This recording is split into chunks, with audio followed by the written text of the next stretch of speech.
Hello, I'm Elise Garvey from the King County Auditor's Office, and myself along with Grant Dailey are going to present the results of our audit of the Medical Examiner's Office. The Medical Examiner's Office provides a vital public service. The office investigates sudden, unexpected, and unnatural deaths in King County. We found many positive things in addition to opportunities for improvement, and we observed that KCMEO applied a continuous improvement and consistently worked to implement self-identified improvements to its processes, as well as potential improvements flagged by the audit team. Our audit has 3 areas with key takeaways that we will discuss here. First, our scope included a review of processes KCMEO has for safeguarding high-risk items, like cash and suspected illicit drugs, and found that KCMEO has leading practices in place, but there are gaps, and those gaps increase the loss and safety risks associated with those items. Second, we reviewed KCMEO processes for detecting and addressing conflicts of interest with external service providers, and found that while we did not identify indications of conflicts of interest, KCMEO can take steps to clarify and improve review processes to provide better assurance moving forward. Lastly, we looked at steps KCMEO has when a decedent is American Indian or Alaskan Native, and found that better training and resources could help staff engage on those cases. So now I'll talk a little bit about our first finding area and explain a little about how KCMEO has high-risk items in its possession. KCMEO collects property and evidence during its cases, including things that are more valuable or risky, like cash, medication, and suspected illicit drugs.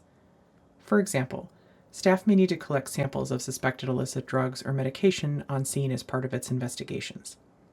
Another example is that a person may have died outside of their home and had their wallet or purse. So those items are brought in with the decedent to the medical examiner's office. Once KCMEO has those items, they need to process them. This means that staff document the items in their database, package the item, and label it. Those items are then stored, and eventually they are tested, released, or disposed of.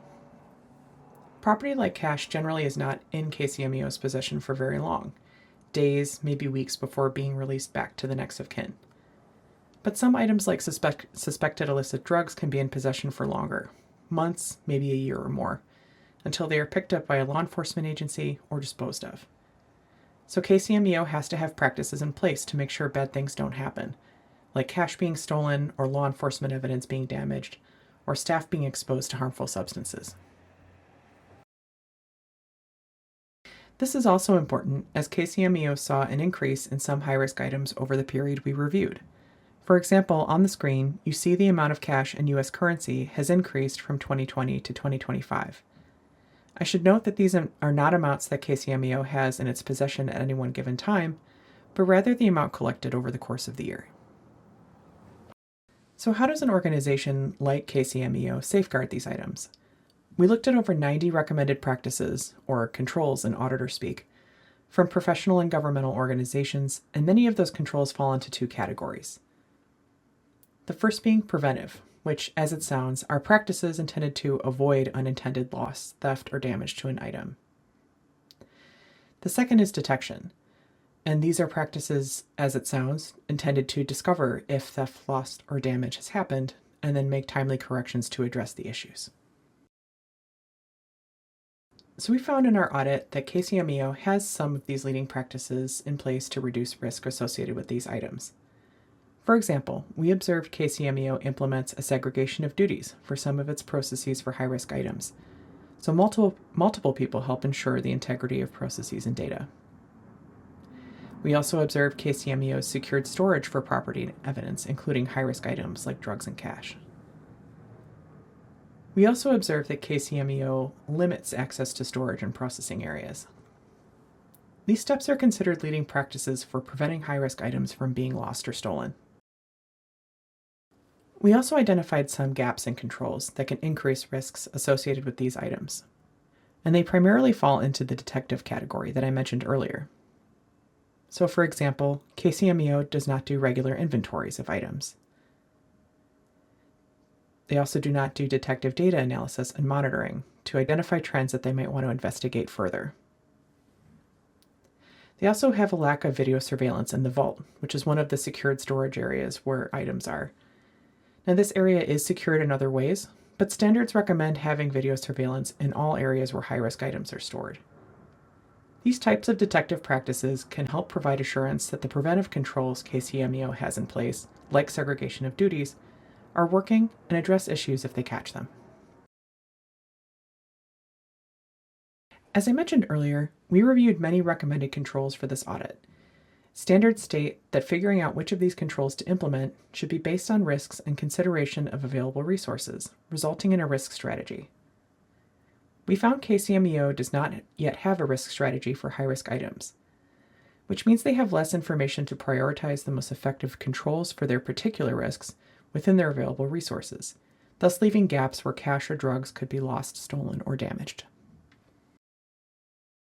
So we are recommending that KCMEO develop a risk management strategy for high-risk items, including doing a risk assessment, and use the results to inform which preventive and detective controls to implement moving forward. And now I'll turn it over to Grant to talk about the rest of our findings. Thank you, Elise. I'm Grant Dailey with the King County Auditor's Office. As part of our audit, we also reviewed the processes that KCMEO had in place to monitor for potential conflicts of interest, to ensure that KCMEO staff do not have financial interest in the private entities that KCMEO works with. These types of monitoring activities are important to ensure fairness in how KCMEO conducts its work. For example, KCMEO runs an indigent remains program which works with local entities to provide cremation and burial services for people who do not have the resources or next of kin to claim their remains. Over the course of the audit, we noted that KCMEO requires staff to disclose any and all outside volunteer or employment activities. However, when we spoke to KCMEO staff, some were not aware of any requirement to submit documentation regarding conflicts of interest, and some mentioned that they did not recall submitting any such forms in the past. Some of this confusion or uncertainty might be due to recent departmental changes to the types of disclosures that staff are asked to submit, how these forms are submitted, and which job classifications are required to submit which forms. Adding to this uncertainty, none of the policy handbooks clearly define or provide examples of what might constitute a conflict of interest within the context of KCMEO's work. The handbooks also do not clarify the process for disclosures or the penalty for noncompliance, which all increases the risk that some staff might be confused about how to meet requirements. So in our report, we note that we did not observe any clear indications of conflicts of interest among the staff who have decision-making authority and the providers that KCMEO partnered with for funeral and cremation services. But we do highlight some processes that should be bolstered to ensure that public health and KCMEO can conduct more thorough review and monitoring activities moving forward. For example, the procedures to add program participants are not formally documented, and the process of how these cases are distributed across participants is not reviewed by management. Addressing these gaps would further ensure that the participation and selection processes are clear and fair and aligned with ethics policies. So our report includes 2 recommendations aimed at clarifying and bolstering the procedures that KCMEO and public health have in place, namely by updating their policies to clearly define expectations and the monitoring processes for conflicts of interest, and ensuring that these processes include consideration of the entities that they partner with for the Indigent Remains Program. Finally, we also explored KCMEO's practices when a case involves an American Indian or Alaskan Native decedent, including members of local tribes. While completing the required procedure, KCMEO works to accommodate any religious or cultural practices brought to their attention by the next of kin.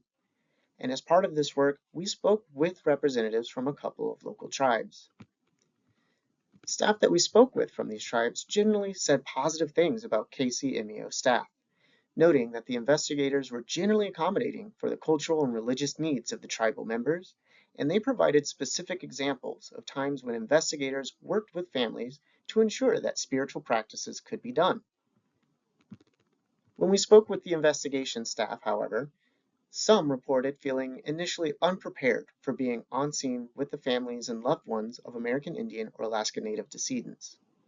They stated that they did not receive training specific to cultural practices, so they felt as though they had to learn by doing. And they added that this approach creates the risk that interactions could go poorly because they would not know if they were doing anything inappropriate or insensitive until it was too late.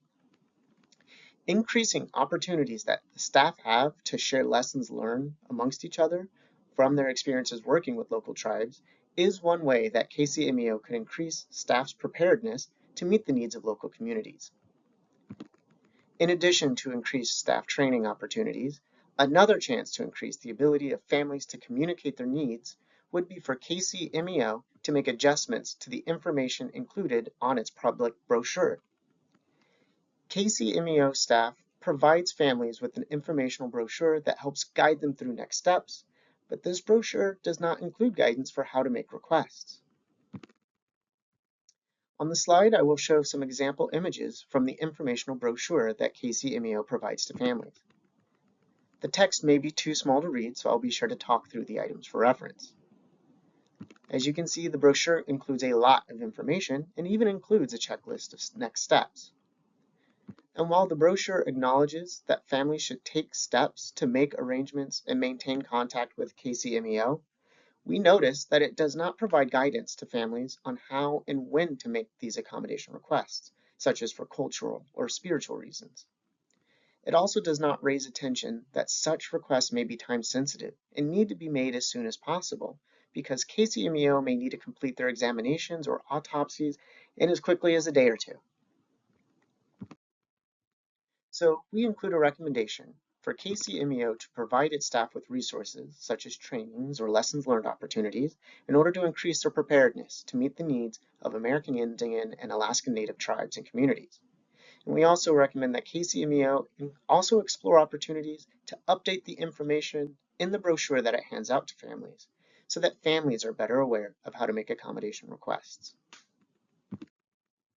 So, to recap, KCMEO had many controls in place, and throughout the audit, KCMEO demonstrated a commitment to continuous improvement.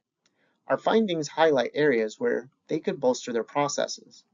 Specifically, we found that KCMEO has many practices in place to reduce the risk of theft or loss of the high-risk items in its possession. But we also found some gaps in its safeguards, particularly in KCMEO's ability to detect if the controls they have are working as intended.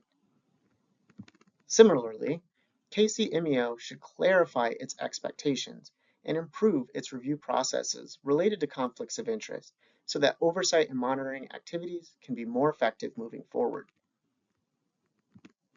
Lastly, we identified areas where increased training and resources can help staff feel more prepared for cases involving an American Indian or Alaskan Native decedent.